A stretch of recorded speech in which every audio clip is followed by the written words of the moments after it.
अस्सलाम वालेकुम dear student. आज हम स्टार्ट करेंगे ब्रेडफोर्ड प्रोटीन ऐसे। ये ऐसे क्यों अच्छा है? क्योंकि इसमें प्रोटीन की एक्यूरेसी ज़्यादा आती है, उसकी क्वांटिफिकेशन अच्छी होती है दूसरे मेथड से, लाइक बायूरट रीजेंट हो गया या लोरी मेथड हो गया या दूसरे प्रोटीन के एसेज हैं जिसमें आप प्रोटीन को करते हैं। तो ये ज़्यादा इसलिए अच्छा है क्योंकि इसकी सेंसिटिविटी दूसरे मेथड से थोड़ी सी ज़्यादा होती है। ठीक है।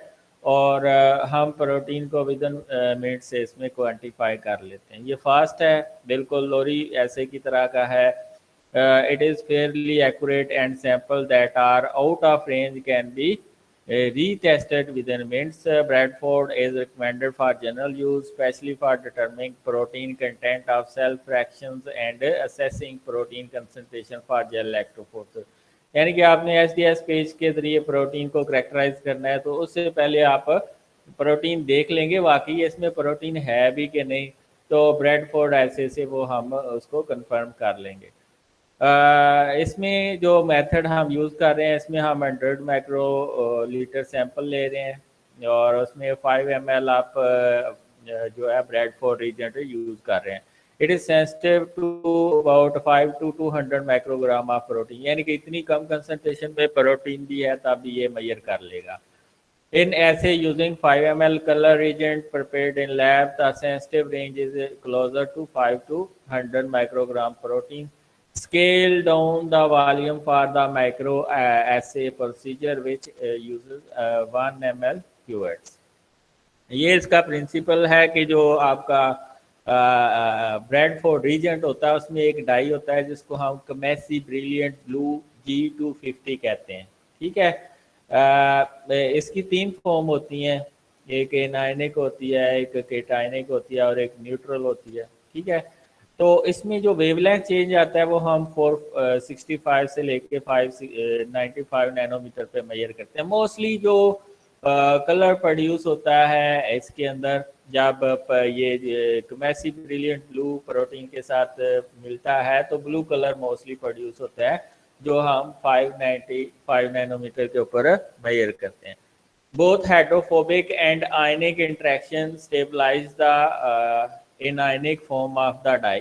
ठीक है। इनआयनिक फॉर्म मोस्टली में जो ब्लू फॉर्म होती है उसमें हम लेते हैं, causing visible colour change. The assay useful since the extension coefficient of dye albumin complex solution is constant over a 10-fold concentration range. इसलिए हम जो स्टैंडर्ड यूज़ करते हैं वो अल्ब्यूमिन का मोस्टली यूज़ करते हैं क्योंकि ये कांस्टेंट रहता है इसका coefficient through out the reaction. तो इसमें होता क्या है, जो आपका कमेशियन ब्रिलियंट ब्लू है वो प्रोटीन के साथ रिएक्ट करता है और कलर प्रोड्यूस करता है जिसकी कंसंट्रेशन हम 595 नैनोमीटर के ऊपर मेजर कर लेते हैं। इक्विपमेंट आपको चाहिए, विजिबल स्पेक्ट्रोफोटोमीटर चाहिए जिसमें आप वेवलेंथ सेट करते हैं 595 नैनोमीटर। ठीक है।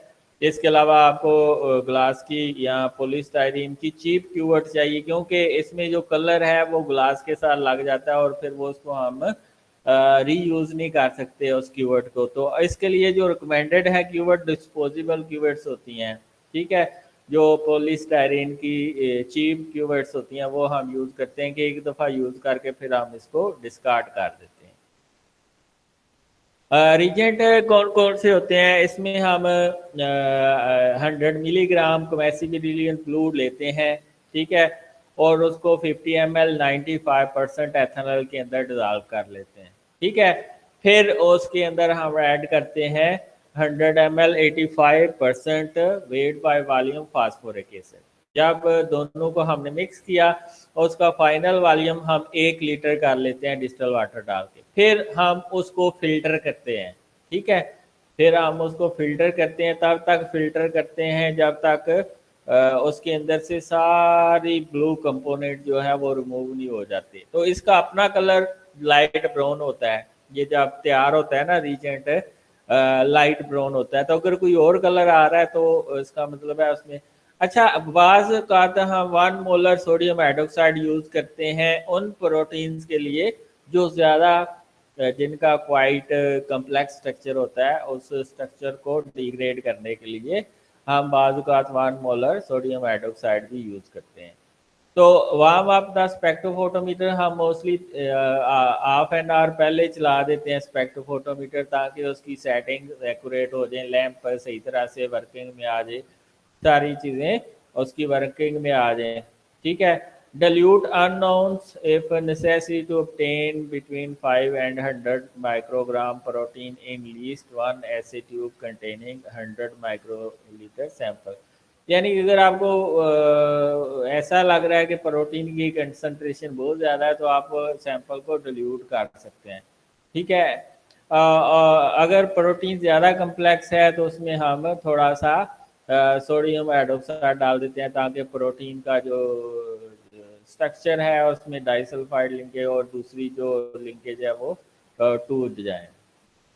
Prepare standard containing a range of 5 to 100 microgram of protein. Standard prepare करते हैं तो और एक स्टैंडर्ड कर्व बनाते हैं। स्टैंडर्ड कर्व में क्या होता है कि इंक्रीजिंग ट्रेंड होता है, यानी कि प्रोटीन की कंसंट्रेशन बढ़ रही है तो अब्जॉर्प्शन बढ़ रही है। क्यों? क्योंकि कलर इंटेंसिटी ज़्यादा हो रही है, जिसकी प्रोटीन ज़्यादा होने की वजह से कलर इंटेंसिटी ज़्यादा होती है। कलर इंटेंसिटी ज़्यादा होने की वजह से अब्जॉर्प्शन ज़्यादा होती है। अब्जॉर्प्शन ज़्यादा होने से वैल्यू ज़्यादा आती है। ठीक है। तो स्टैंडर्ड कर्व इसलिए बनाते हैं कि हमने वैल्यू अपनी जो अननोन सैंपल है उसकी वैल्यू को कंपेयर करना होता है हमने स्टैंडर्ड के साथ। कैसे? Concentration of absorption of your sample divided by concentration of your divided by absorption of your standard multiply by concentration of your standard. ठीक है। इसका फार्मूला मैं अभी आपको लिख देता हूँ। तो इसमें फिर एंड के ऊपर जब आपने अननोन सैंपल को भी तैयार कर लिया है और आपने स्टैंडर्ड को भी तैयार कर लिया है, फिर उसके अंदर सब के अंदर आपने 5 ml रीजेंट डाल देना है। कौन सा रीजेंट?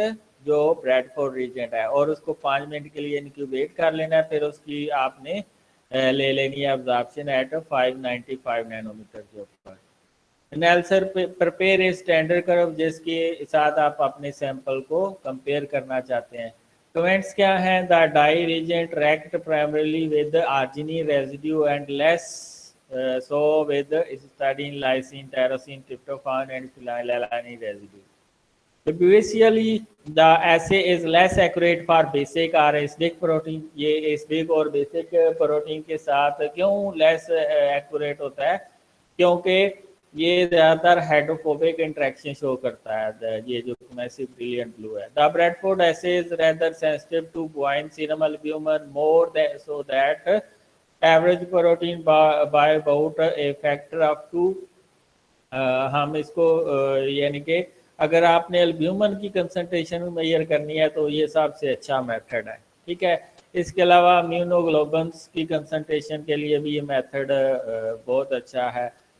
हम 1 मोलर सोडियम हाइड्रोक्साइड क्यों डालते हैं? To low the solubilisation of membrane protein and reduce the protein to protein variation in the colour gene, इसलिए हम सोडियम हाइड्रोक्साइड डाल देते हैं। तो ये आपके पास ब्रैडफोर्ड का जो है वो रेफरेंस है, जिस साइंटिस्ट ने किया है उसका रेफरेंस है। अब मैं आपको एक फार्मूला बताता हूँ जिसको यूज़ करके आप मोस्टली चीज़ों की कंसंट्रेशन मेजर कर लेते हैं। तो ये फार्मूला क्या है?